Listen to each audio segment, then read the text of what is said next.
Welcome, ladies and gentlemen, to this little mini review. I don't want to specifically record footage for this game, which I already played, so here's some random footage in the background while I talk to you about it. We're talking about Bloodstained Curse of the Moon. First off, let me explain to you what Castlevania is. The early Castlevania games are 2D jump and runs in which you have a set jumping arc. You basically only have 3 different jumps. You have a delayed attack. And you have many horror elements that enrich the enemy design, and it's also a very challenging and sometimes frustrating game to play. But overall, it's a well-designed game that you can enjoy. Good Castlevania games include Castlevania, Castlevania 4, Castlevania Rondo of Blood, and the more frustrating ones can basically be summarized as Castlevania 3 and Castlevania X. Adventure Rebirth if you want to put it in the hard mode. It's more of a spiritual successor to Castlevania 3 more than anything else. Is Bloodstained a good spiritual successor? And the answer is yes and no. In terms of gameplay, yes.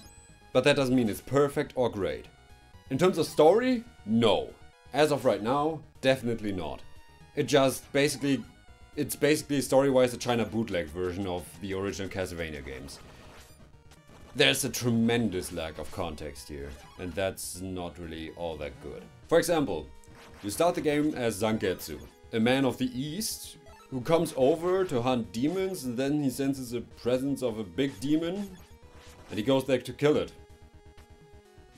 He also has the Curse of the Moon, whatever the fuck that means.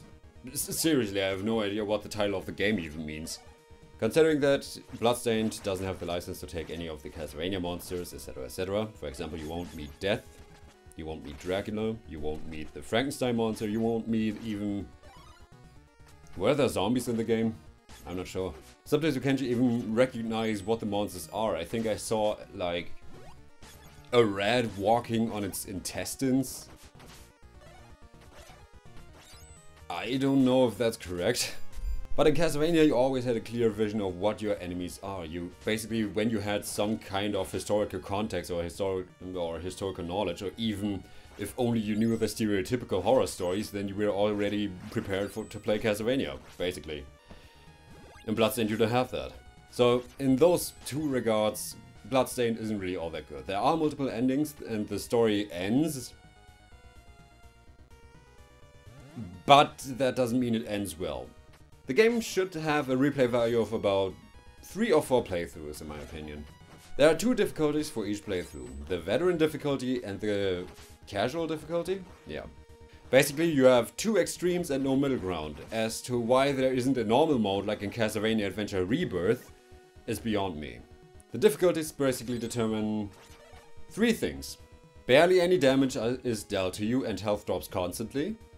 Weapon energy is doubled. Not in consumption, that's the same, but you receive twice as much weapon energy when you pick up items. And you don't have knockback. Actually, the difficulty curve in Bloodstained is really weird. Some stages are harder than others. For example, some of the early stages are more difficult than some of the end stages in my from my playing experience. That's weird for Castlevania. Usually you have like at the end of Castlevania 3 you usually have like the clock tower or something like that. Definitely my most hated map. Considering I recently replayed Castlevania 1, 3, 4 and X, I recognize some of the rooms of these games. In Castlevania 1, before the Grim Reaper boss fight, that room is copy and paste with the same enemies in Bloodstained Curse of the Moon. As I said, the game in general is good, but if you know what you're doing, it's, even on veteran, way too easy. There's one item in the game that is the fire shield that Alfred can use. This spell is just completely fucking broken.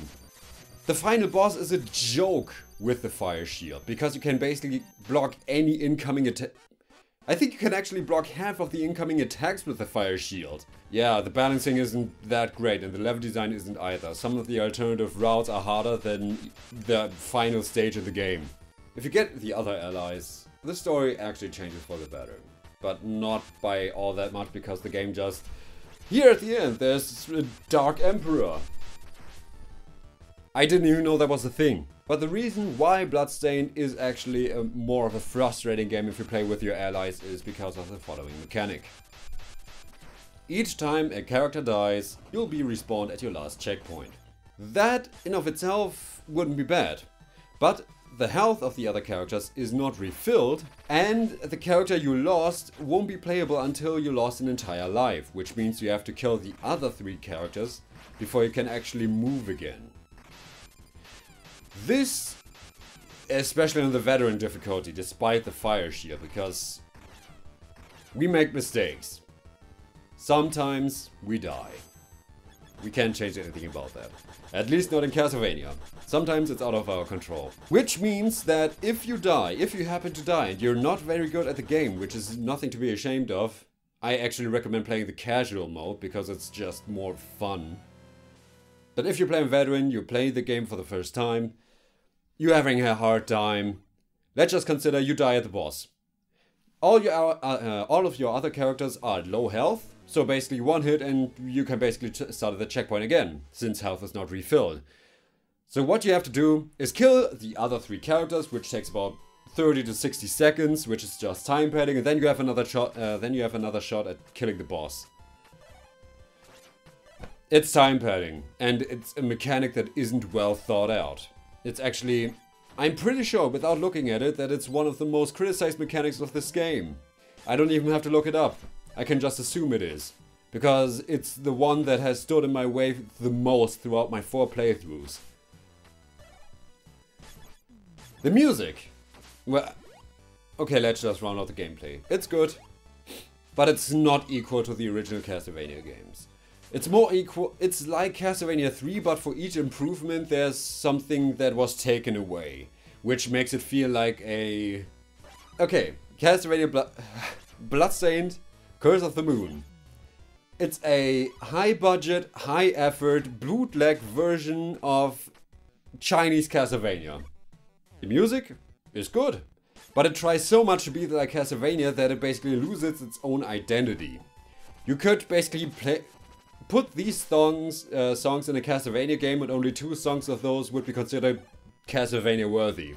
There's one thing that annoys me, and that the improvements of classic Castlevania games, for example, like in Castlevania Rondo of Blood, if you pick up an item, that you drop the previously carried item next to you, and you have a choice between basically picking the new one or the old one. Features like those are missing in Bloodstained, and when we are already at it, Bloodstained isn't a difficult game. The only times you actually die is because of those cheap shot moments. Any other time, Bloodstained is challenging at best. And the team switching mechanic kinda breaks the level balance. The level I mentioned earlier that was copy and paste from Castlevania 1 is the perfect example of this. I had no flying issue with this at all. If I only had to play Miriam for that, that would have been different, but I didn't. I had several weapons, several attack patterns at my disposal. I had several strategies I could use.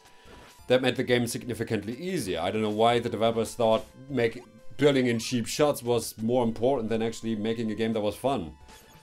But overall, Bloodstained, Curse of the Night, Curse of the Moon is a good game. Is it worth 10 bucks? I would actually say 5. Because for 10 bucks you could also theoretically get Shovel Knight. And that just has so much more content and is in general a better game with a better soundtrack and better graphics. Bloodstained is a game that is worth half. Bloodstained is a good game, but not a great one. That is worth half its current price, in my opinion. I enjoyed my time playing it. I really did. But it made me really worried about Ritual of the Night. I feel like Curse of the Moon felt a bit like a knockoff. Let me finish this entire video on this last example. In Bloodstained, you start the game as Angetsu, a man from the east, traveling to who knows where. You find yourself in a garden, in front of a tower or castle, and there are a lot of trains, a lot of steam trains. Why is there like a pyramid-like level, desert level? What? How does all of this fit in Bloodstained? I have no fucking idea where I am, when I am. who I really am because I don't know what my curse actually is. Does it mean I only have to go out during the night, or are there actually any real consequences?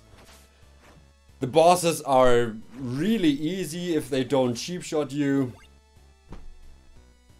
Yeah, I would rate Bloodstained a 6 out of 10 with a take a look rating. But in general, it made me so much more worried about Ritual of the Night, because in terms of design philosophy and in terms of story integrity and writing and design, yeah, I already talked about design, but basically all of it speaks to me as if Bloodstained just wants to be a knockoff. A spiritual successor in the sake of Mighty Number 9 and Yooka-Laylee.